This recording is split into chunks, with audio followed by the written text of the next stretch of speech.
नमस्कार so welcome back to your own channel वेल्स। आज 25 अगस्त 2025। आज है मंडे का दिन और रात के बज रहे हैं 9:20। तो ये इवनिंग रैप नहीं हुआ, ये हो गया नाइट रैप। लेकिन ये इतना ही इंपॉर्टेंट होने वाला है जितना कि इवनिंग रैप्स होते हैं। दोस्तों, जैसा कि आप लोग जानते हैं, निफ्टी बैंक ने आज के दिन हमको वीकनेस शो करी। निफ्टी 50 ने आज के दिन हमको वीकनेस शो करी, डिस्पाइट पीपल थिंकिंग कि आज के दिन मार्केट में गैप अप ओपनिंग होगी। इनफैक्ट अगर आप निफ्टी 50 को देखें तो निफ्टी 50 ने आज के दिन precisely 100 day exponential moving average के लेवल्स को टच करके एक बाउंस बैक लेने की कोशिश करिए। अगर आप देखें, this is precisely the level which I am talking about. और यहाँ से जो क्लोजिंग हुई है वो है 55,139। And those people who follow us regularly, हमारा आउटलुक मार्केट को लेकर के बीरिश था। वन, टेक्निकल रीजंस, क्योंकि जो यहाँ पर गैप पेंडिंग था उस गैप के फिल होने की हम लोग एक्सपेक्टेशन तो रखे ही हुए थे। सेकेंडली दोस्तों, मेरा ऐसा मानना है कि मार्केट में जो भी आपको ये पॉजिटिव न्यूज़, गुड न्यूज़ बना करके जो परोसी जा रही हैं, जीएसटी को रिड्यूस करना, टैक्सेशन को रिड्यूस करना, टैक्स रिफॉर्म लाना, ये सारे के जो सारे रिफॉर्म्स हैं ये हमारी वीक इकोनॉमी को दर्शाते हैं, जिसकी वजह से मेरा outlook for Indian markets is not bullish at all. In fact दोस्तों, अगर आप हमारे टेलीग्राम चैनल को फॉलो करते हैं तो वहाँ पर मैंने डिस्कशन भी किया है, आप लोगों के साथ डिस्कस भी किया था कि इकोनॉमी ऑलरेडी इस समय होल्ड पे चली गई। पहली चीज़ तो दोस्तों, एक्सपोर्ट सर्विसेज, जो एक्सपोर्ट की डिमांड थी वो ऑलरेडी हिट हो रखी है बिकॉज ऑफ टैरिफ्स। और जो present demand, Indian domestic demand है, वो भी इस समय बिल्कुल स्टैंड स्टिल हो गई है। And that too because of the rate cut expectation of GST के रेट कट्स के एक्सपेक्टेशन के चलते, कि ऐसा ना हो कि मैं कार खरीद लूँ और उसके बाद 2 महीने बाद फिर से कार और सस्ती हो जाए, या फिर मैं कोई फ्रिज खरीद लूँ, ऐसा ना हो 2 महीने बाद और सस्ती हो जाए। So that is a precise reason why the domestic consumption has also gone for big hit. और ये तब तक रहेगा जब तक कि जीएसटी रेट कट्स की या जीएसटी टैक्स रिफॉर्म्स की क्लैरिटी इमर्ज होकर के नहीं आ जाती। वैसे तो I really respect our honourable prime minister, लेकिन हमेशा की तरीके वो अपने डिसीजन को थोड़ा सा हेस्ट में ले लेते हैं, थोड़ा सा प्री मेच्योर ले लेते हैं।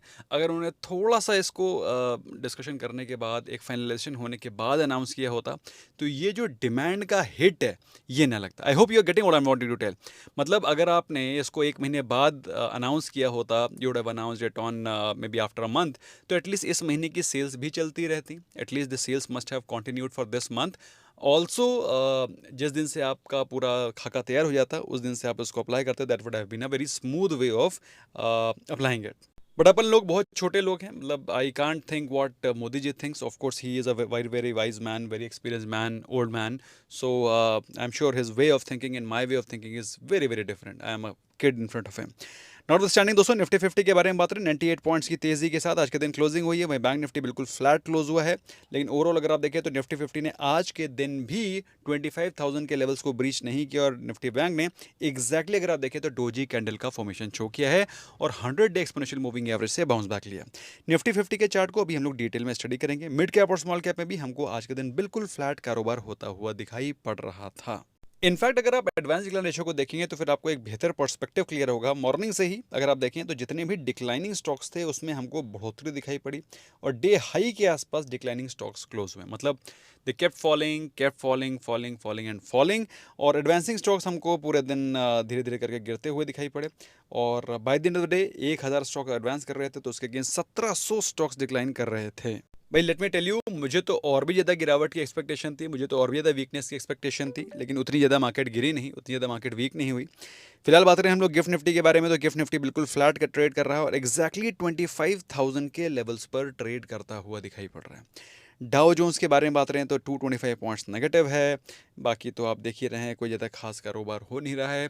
वर्ल्ड वाइड भी रिसेशन, आर्टिफिशियल रिसेशन लाया गया है by imposing the tariffs, by reducing the exports from other countries to US. बुरी तरीके से टैरिफ लगा करके, बुरी तरीके से एक्सपोर्ट्स को रिड्यूस करके ग्लोबली एक सप्लाई चेन को इफेक्ट किया गया है, जिसके कि रिपल्स आपको काफ़ी समय तक आते हुए दिखाई पड़ेंगे। बस समझ आ रही है?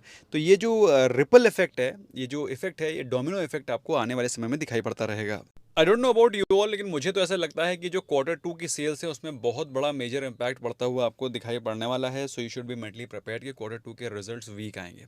लेकिन चूंकि Q2 के रिजल्ट्स वीक आएंगे, मार्केट ने इन रिजल्ट्स को अभी भी फैक्टर नहीं किया, क्योंकि मार्केट में जीएसटी के अनाउंसमेंट्स के बाद मार्केट सिर्फ पॉजिटिव ही हुई है, गिरी बिल्कुल नहीं है। वहीं बात करें हम लोग टॉप गेनर्स के बारे में, so as you can see top gainers में ACE was almost 10% up, eClerx was 9% up, Newgen, Kirloskar brothers, Idea, ये सारे के सारे कहाँ कहाँ पर जीएसटी के रेट कट हो सकते हैं वहाँ पर हमको थोड़ी सी पॉजिटिविटी दिखाई पड़ रही है।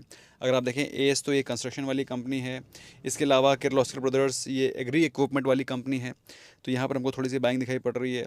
आइडिया में तो गवर्नमेंट मेहरबान है, इस कारण हमको पॉजिटिविटी दिखाई पड़ रही है। गिरने वाले स्टॉक्स के बारे में बात करें, Sundaram finance was 5.5% down, Reliance power was 5% down, Ambani ji के, अनिल अंबानी जी के घर पे या फिर उनके बहुत सारे ठिकानों पर रेट पड़ रही है। Emami limited was 4.5% down, Pfizer CUB that is city union bank were among the top losers. वहीं बात करें हम लोग लास्ट एक हफ्ते के सबसे आउट परफॉर्मिंग वाले स्टॉक्स के बारे में बात करें, Idea is 20% up in last 1 week, GPIL, पगेल, Ola electric, ACE, these are the top outperformers in the last 1 week. वहीं पर गिरने वाले के बारे में बात करें, BSE has fallen almost 8%, angel one 7.5%, ये दोनों गिरे हैं क्योंकि सेबी ने बोला है कि हम वीकली एक्सपायरी को लेकर के बहुत ज़्यादा सीरियस हैं, और सीरियस मतलब उसको उसको ख़त्म करने के लिए ज़्यादा सीरियस हैं। इसके अलावा बजाज होल्डिंग, टाटा कम्युनिकेशन, अपार industries were also among the top losers. वहीं बात करें दोस्तों हम लोग आज के टॉप गेनर्स की, सो ये सारे के सारे वो स्टॉक्स हैं जो कि टॉप गेनर्स और लूजर्स में शामिल हैं निफ्टी 50 के। Infosys 3% up, TCS 2.5 3% up, HCL technology 2.5% up, Wipro 2% up, Hindalco was 1.5% up. गिरने वाले स्टॉक्स में लीड कर रहा था Adani enterprises, Apollo hospital, Nestle, BEL, SBLI। तो आज के दिन IT पैक में हमको अच्छा ट्रैक्शन, अच्छी वैल्यू बाइंग दिखाई पड़ रही थी। वहीं बात करें हम लोग लास्ट एक हफ्ते में जहाँ पर सबसे ज़्यादा परफॉर्मेंस है उसमें है मारुति, उसमें hero motor Corp, Bajaj auto, Hindustan Unilever and Nestle. वहीं पर लास्ट एक हफ्ते में सबसे ज़्यादा अंडर परफॉर्मिंग स्टॉक्स में लीड कर रहा है BEL जो कि करीब 3.5% डाउन है, ITC, जियो फाइनेंस, लार्सन, पावर ग्रिड, ये वो स्टॉक्स हैं जो कि लास्ट एक हफ्ते में सबसे ज़्यादा अंडर परफॉर्म कर रहे हैं। मार्केट क्या उठा रही है, मार्केट में जहाँ पर हमें पिछले दिन के कंपैरिजन में हायर एक्यूमुलेशन दिखाई पड़ रहा है। तो so please for God sake, ये सारा का सारा डेटा मैं जो आपको आपके साथ डिस्कस कर रहा हूँ, this is only for information purpose. किसी भी स्टॉक में बाइंग करने से पहले अपनी ड्यू रिसर्च डेफिनेटली करें, अपने फाइनेंशियल एडवाइजर से पूछें तभी इन्वेस्टमेंट करें। ऑलराइट, तो ये वो स्टॉक्स हैं जहां पर हमको पिछले दिन के कंपैरिजन में हमें हायर एक्यूमुलेशन, हायर बाइंग दिखाई पड़ रही है as compare to previous day. So as you can see Nifty bank में हमारा जो आउटलुक था कि निफ्टी बैंक के लिए सबसे बड़ा क्रूशियल सपोर्ट होने वाला है वो 55,000, क्योंकि पिछले वीक भी 55,000 के लेवल्स पर बार बार सपोर्ट लेने की कोशिश की जा रही थी। सो 55,000 आज के दिन भी मार्केट ने सर्वाइव कर लिया, क्योंकि अगर ये गया तो फिर कहानी ख़त्म है। ऐसा क्यों है मैं आपको दिखाता हूँ। इफ़ दिस ब्रेक्स, तो आप अगर आप देखें तो यहाँ पर आपको एक हेड एंड शोल्डर का पैटर्न बनता हुआ दिखाई पड़ रहा है, एंड दिस 55,000 ब्रेक्स तो सीधे सीधे 53,500 के रास्ते खुल सकते हैं, गारंटी किसी चीज़ की नहीं है। ऑलराइट, तो उसको आप वॉच लिस्ट पे रख सकते हैं, फ्रंट टेस्ट कर सकते हैं। वहीं निफ्टी 50 के बारे में बात करें तो जहां बैंक निफ्टी ने अपना गैप फिल कर लिया है, निफ्टी 50 का गैप अभी भी पेंडिंग है। So what is your view, क्या आपको लगता है कि ये गैप फिल होगा? अगर आप मुझसे पूछें मेरा ओपिनियन, मेरे हिसाब से तो डेफिनेटली फिल होना ही चाहिए, क्योंकि मार्केट में ऐसा कुछ ज़्यादा खास पॉजिटिव है नहीं जिसको लेकर के मार्केट पॉजिटिव हो। This is my opinion, I can be grossly wrong, I can be absolutely wrong, ठीक है। सो बट या जैसा मुझे लगता है वो मैं आपके साथ स्टडी करने की कोशिश कर रहा हूँ, तो उसको आप वॉच लिस्ट पे ऐड करके रखें, and thereafter you can front test it in future, and है ना, अकॉर्डिंगली। दोस्तों अगर आपने मेरा टेलीग्राम चैनल देखा है या फिर फॉलो कर रहे हैं, तो वहाँ पर मैंने एक इंपॉर्टेंट चीज़ आपके साथ डिस्कस करी थी। Again this is my personal take, I can be grossly wrong.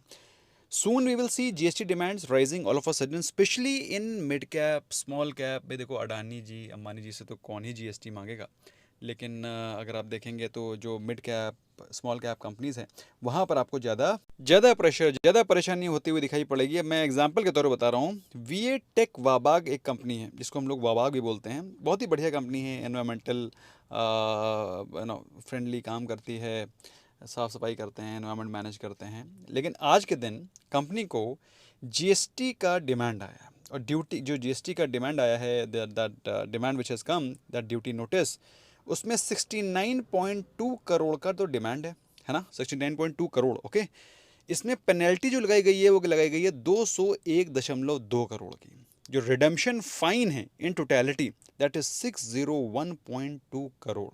अब आपको समझ में आ गया कि GST का वो मैनेज कैसे किया जाएगा। So this is how the thing has to function. अब ऑल्दो कंपनी ने बोला है कि हम इसको फाइट आउट करेंगे, we will contest, will clarify claims, what not, but overall अगर आप देखें तो ये इसका एक ट्रेंड लाइन है, इसको आप स्टडी करिए और इस तरह की न्यूज़ आपको भविष्य में आगे आती हुई और भी दिखाई पड़ सकती हैं। अगर आपको एक और बताऊं, एक छोटा सा एग्जांपल, मुक्का प्रोटीन को भी जीएसटी का नोटिस आया है, जहां पर एक सेकंड में आपको मुक्का प्रोटीन के बारे में बताते हैं। इनको भी मुक्का पड़ा है आज, तो मुक्का प्रोटीन में आज ज़बरदस्त मुक्का पड़ा, और ये आई in fact morning only I told you, and this is you will just see and you will say कि सर मानना पड़ेगा आपको आपका analysis. So Mukka protein as you can see, इनके ऊपर ऑलरेडी मुक्का पड़ रहा है, समय का मुक्का पड़ रहा है, and it has fallen from last August $55 to now as low as 27। अभी इसको मिला है जीएसटी का डिमांड आया है, कितना आया है मैं एक बार देख लेता हूँ। GST demand of 4.37 crore, 4.37 crore for FY22 to 24 and 3.45 crore for FY25। और इन्होंने बोला है कि alleged in eligible input tax rate लिए हैं इन्होंने, और जिसकी वजह से कंपनी को ये भरना है।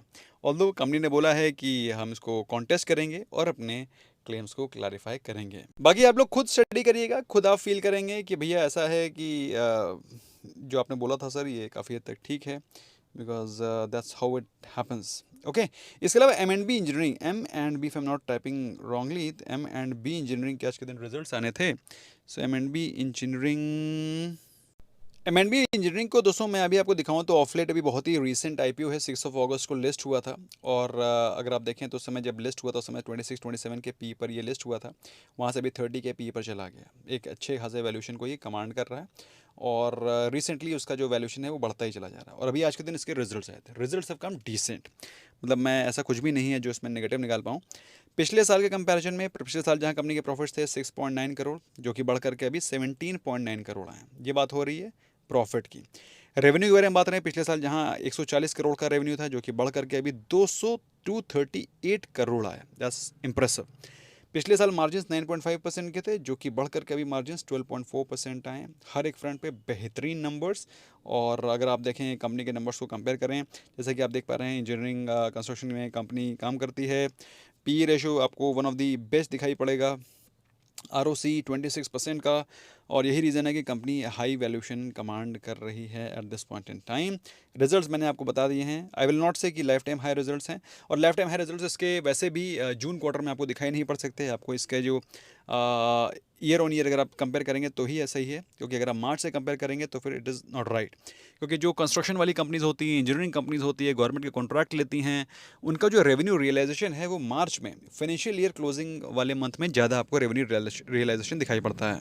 आज के दिन एक थीम बहुत ही ज़बरदस्त भाग रही थी, वो थी पेपर स्टॉक्स, फिर चाहे वो वेस्ट कोस्ट पेपर हो, वेस्ट वेस्ट WST-CST नाम है, WST-CST, ठीक है, मैं भूल जाता हूँ यार, क्या करूँ, धीरे धीरे एज भी बढ़ रही है मेरी।